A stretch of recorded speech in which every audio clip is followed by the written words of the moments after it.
In this week's module, we're going to be focusing on the idea of student engagement and motivation. Helping to frame us think about this is really this concept of who am I teaching? It's extremely important that we get to know our students and their interests so we can engage them. So think about running a diagnostic. When you think about diagnostic, you're trying to figure out what's going on. Okay, in order to learn what motivates our students and engages them, we're going to need to discover who our students are. And there's a couple of different ways that you can do this. You want to make sure that you're learning about your students, observing them in the classroom. Okay, and there's a couple of ways. You can do assessments, tests to figure out their academic skills or where they're at with particular regards to English or math or whatever subject it is you're testing. You can talk to their previous teachers and find out what are their real interests and what are they good at. Take that with a grain of salt though, because you never know how people are going to view your former students. You can do a show and tell and have them bring things from home and try to get an idea of what they're really interested in. You can do a morning meeting where you gather together and tell stories of the weekend or tell stories of last night or just kind of have an opportunity to share. You can have special events and experiences where you're kind of informally getting to know your students, whether it's a celebration at the end of the semester or whether it's a field day, a field trip, something like that. So you're thinking about, okay, what's really getting these students interested? You can celebrate students. Find individual students and have them create a wall poster about themselves, and you can find out more about their family and culture and their individual interests. You can have students bring pictures from home and create a picture wall where you're going to find out a little bit more about students. Family Day, welcome their families in. You could have a favorite book election, a favorite movie election where you find out what's going on in the students' lives and how they're engaging with the world. So we're going to change this to how do we engage students from a research perspective. Okay, and there's a couple of two different theoretical orientations that we use, generally speaking, as teachers.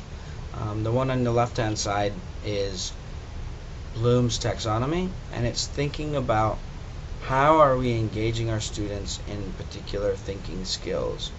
The research shows that a lot of the ways we do this is just asking them to remember things. If you think back to school where people are trying to remember, get you to remember facts and things for tests, we do that quite a lot in education, but we probably need to spend a little bit more time creating things, analyzing things, evaluating things, those higher order thinking skills. So if you're thinking about the tasks you ask your students to do, are you really asking them to analyze, evaluate, and create? And if you are, you're doing good teaching methods. If you're not, you need to kind of think about how you can get your students to do those things. The one on your right hand side is Gardner's multiple intelligences, and it's just recognizing that there are many different ways to be intelligent about the world, and some students are different from other students.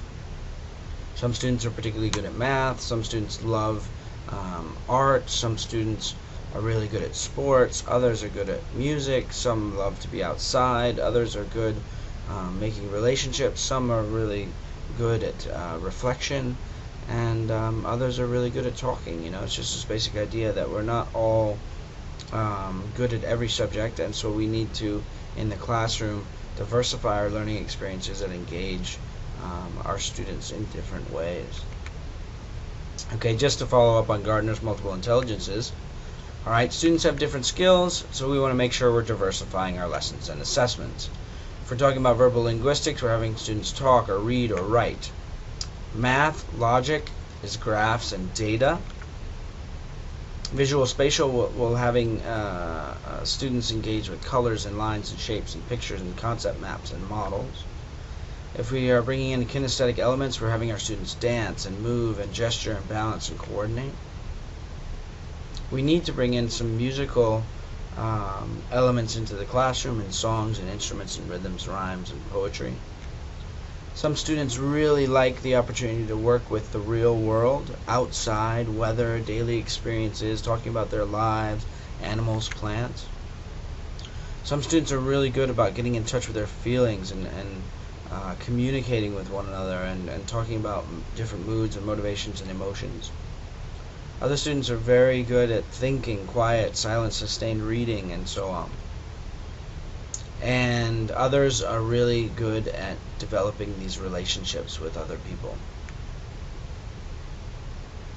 Technology is also a very important skill in this 21st century, and some students are particularly good at it and very motivated by it. So it's just this idea that students are motivated by different things, and we need to engage them in as many intelligences as possible to try to create a classroom which is very supportive of their different interests.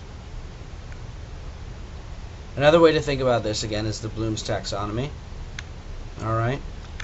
And so we want to make sure we're going to ask students to arrange things and define things and label and list and memorize and name and order. Okay, but as we go up the chart, we're going to ask them to comprehend, classify, and describe and discuss and explain. But think about it. Are we asking them to apply, to choose, to demonstrate, to dramatize, to illustrate, to interpret? Are we asking them to analyze, appraise, calculate, categorize, compare, contrast, criticize?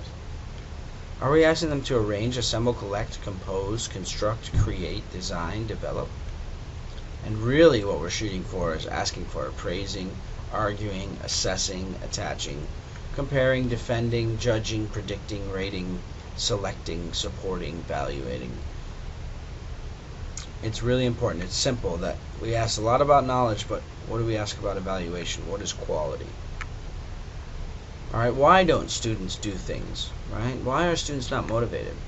Okay? A lot of students say, I don't want to, but really the idea is that they don't know what they're doing. If we clearly define in the classroom what it is that we expect of them, they're better off, and we give them the know-how and the skills and the knowledge to do so. Think about if you're given a bookshelf that you buy at Walmart and you don't get the directions, so you don't know what to do, and as a result you're probably not likely to do it. Alright, don't know how. If you don't know how to use a certain tool, it doesn't matter if how long I leave you with that tool, you're not going to use it. So we got to make sure that our students know how to use their tools.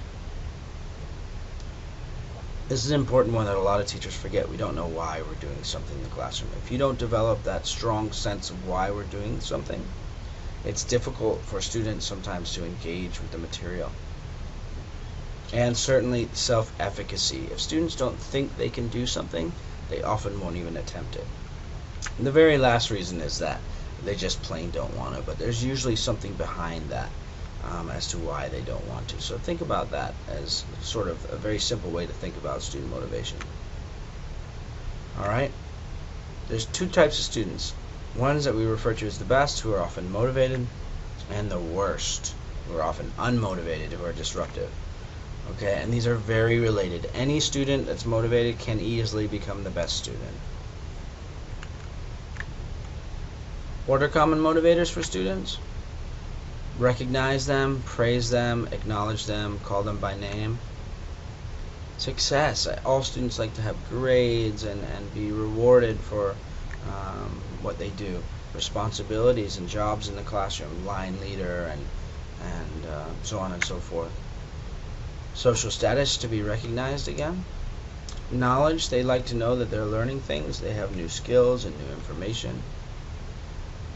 Their families are often motivators. You can kind of talk to students about their family, about, not necessarily in I'll call your mother sense, but in the sense that, this is what your dad does, or this is how your brother is, or, and students are really sort of motivated by that. Students are motivated by discipline, but more in the sense of routines and procedures. If they know what they're doing, they will be motivated. Students are motivated by traveling, something new, okay, and a whole bunch of other things. So if you think about it, what are the main things that motivate students? And you need to make sure that you can put some of these things into your classroom from time to time to make sure that your students are intrinsically and extrinsically motivated. Alright, what do they really want? Okay, younger kids, they love physical activity. They love to touch things, feel things, move. They love praise and to be encouraged, and they like patience. The older they get, they still love praise. Everybody does. They still love physical activity, but they're thinking about groups more and membership, and they like to be sort of called out or admired by their peers. As we're moving up the chain, affection and warmth are still important, but belonging and peer approval becomes very important, but also does independence. In adolescence, peer groups are very important, independence again, but still security. So how do we do this in the classroom? Well, for the younger kids, we can do stories and songs and poems. We can provide pictures and games and books and all different things, new people. Alright, for our 9 to 10-year-olds, we'll add some riddles and jokes and puzzles, sharing, show and tell, games, trips, maps, animals, letters, arts and crafts. For our older students, we're still working with riddles and jokes and puzzles and sharing and competition and trips and maps and hobbies, building things and media. And for our 13 plus, make sure we're including some music and dancing and technology, and obviously opportunities to work with the opposite sex and sports and trips and media. And it's just some simple ways of thinking about how we can diversify our experiences in the classroom. Remember, I think this is extremely important, that you have interests too. Okay?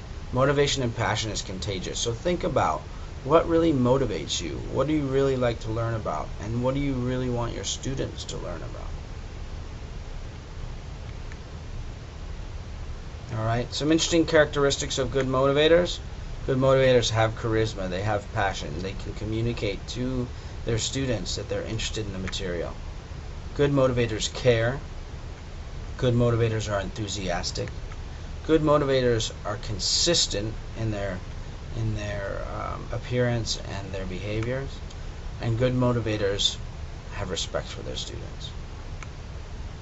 Good motivators make sure that they are using colorful things. They communicate a ton. They're moving around a lot. They're excited. Newness is very important, or novelty. And good motivators are very clear. But make sure that we remain flexible and provide all kinds of opportunities for our students. Good motivators do not talk all the time. Okay? Think about having your students do things.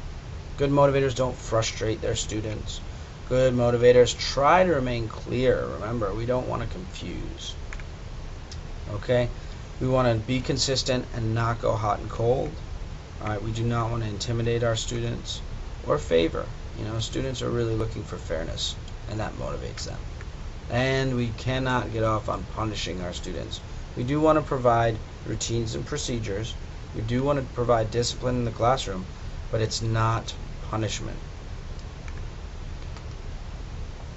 So I'd like you guys to look at this module. There'll be an example of Jaime Escalante, who is an amazing motivator, and I want you to think about what he does in the classroom to motivate his students. This is just one example. Continue to look around your world, though, your own teachers or at work, and how people, or even within your family, how people motivate people to do things. Alright, I hope you enjoy the clip. Thanks so much.